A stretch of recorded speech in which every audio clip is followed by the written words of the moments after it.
On the show today, we'll talk sprint car plans for Roth Motorsports, High Limit snags a fifth World Racing Group employee, Justin Sanders' future, weekend results, and much more. Let's go.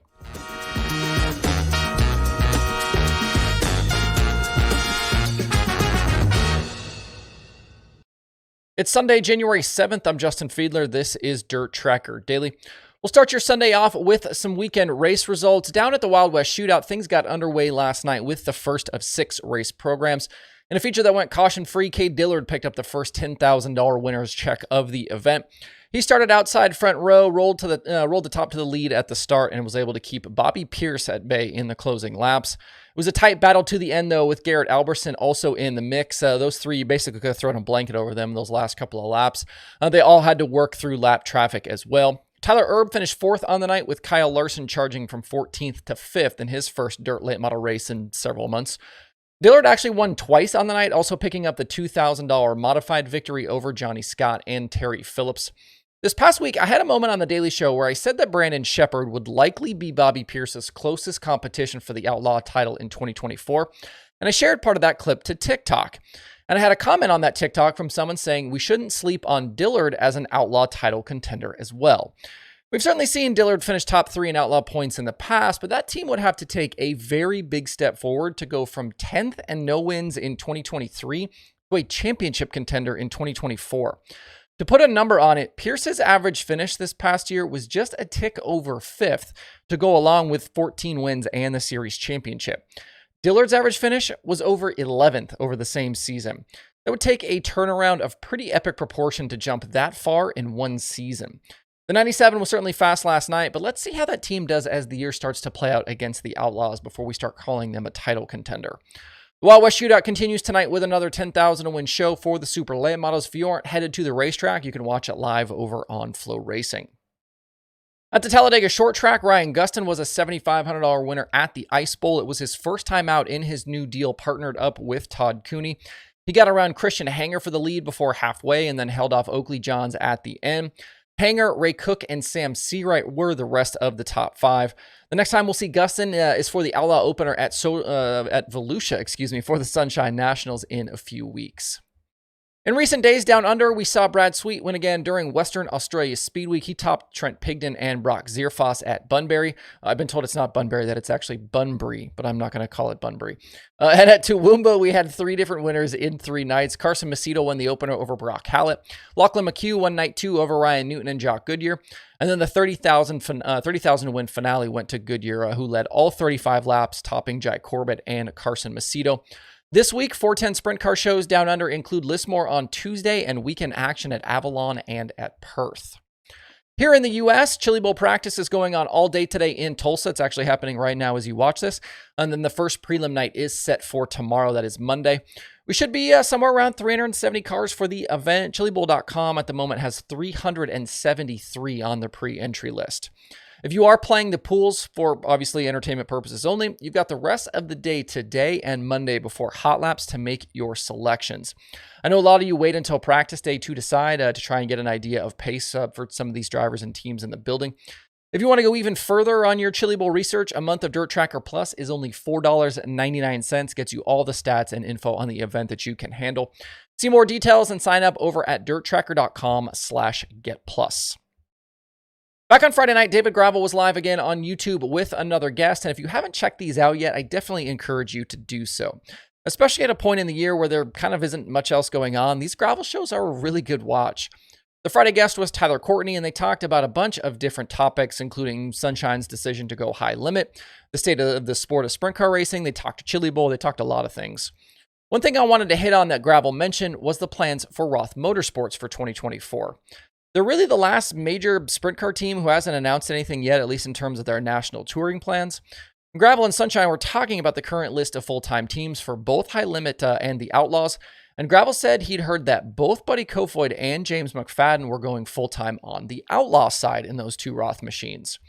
The Kofoid part jives with what I've heard as well. Supposedly that deal is already signed with the Outlaws, but I don't know why it hasn't been revealed yet. As for McFadden, the rumor in recent weeks has been that Roth was going to split the cars, with McFadden going High Limit as Buddy went full-time Outlaws. Both cars will again be powered by Toyota engines, and I saw comments actually recently from California sprint car driver Chase Johnson. I can't remember where I saw those, but that he expects Toyota to start selling those 410 sprint car engines sometime this year. The comment from Gravel, though, was the first time that I'd heard talk that McFadden could be back with the Outlaws. I know he and his guys were not happy about how things played out with the tire doping penalty in 2023, and you have to think that could play at least some role in their decision-making process. Just like we saw with Shark, splitting the two Roth cars would allow the team to kind of toe the line between the two National Sprint Car Series and potentially be in position to grab a high-limit charter for the future. So that would make sense here. Dennis Roth, though, has long campaigned cars with the Outlaws, and Toyota has a significant presence among the WRG-owned series as a sponsor, so it's not hard to make a case for both cars going Outlaws as well. Hopefully we'll hear more on this front soon. You can watch Gravel and Sunshine over at youtube.com/DavidGravel. One other sprint car driver been asked about is Justin Sanders. Besides his usual ride out west with Mitri, Sanders came east a lot in 2023 to run for both Kevin and Jordan Swindell early on, and then Macri after Anthony departed the 39M. I know there have been discussions with some different teams for 2024, but back on Friday, Jeremy Elliott shared in a piece at SprintCarUnlimited.com that Sanders will stay close to home this season. With Corey Day off to do high limit, Sanders will be right at the top of the list of guys to challenge for that NARC championship. But it would be a shame, I think, to not see Sanders run more nationally. I think when we look around the country at some regional sprint car guys ready for that next step, Sanders is definitely at the top of that group.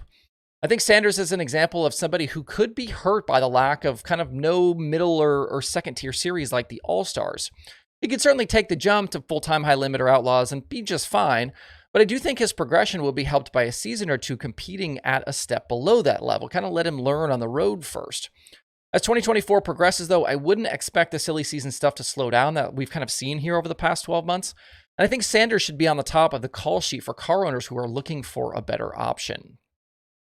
Finally, today, some more staff news for High Limit. The Sprint Car Series has filled out their broadcast crew with the addition of Tony LaPorta to be their full-time pit reporter in 2024.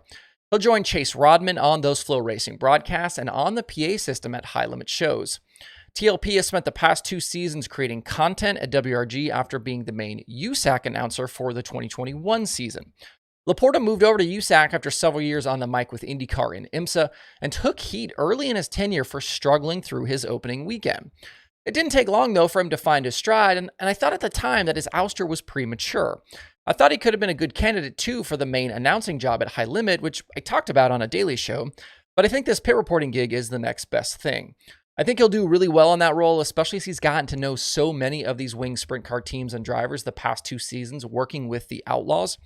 It doesn't go unnoticed, though, that TLP is now the 5th fairly high-profile employee to move from WRG to High Limit as they have ramped into a national series.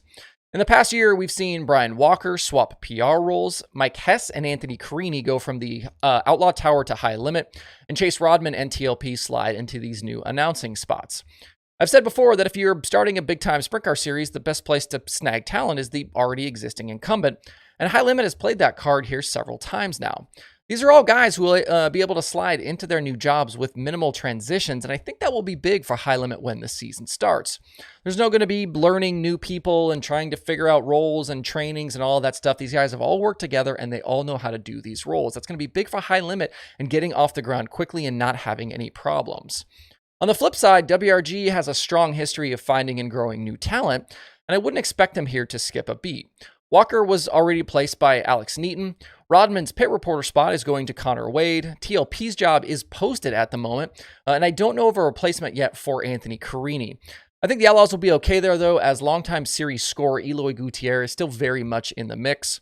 As for race director, Don Graby came back to fill that seat for the Outlaws late in 2023 after Hess was ousted, but I've heard a new name will take that spot for 2024, so that's something to keep an eye on.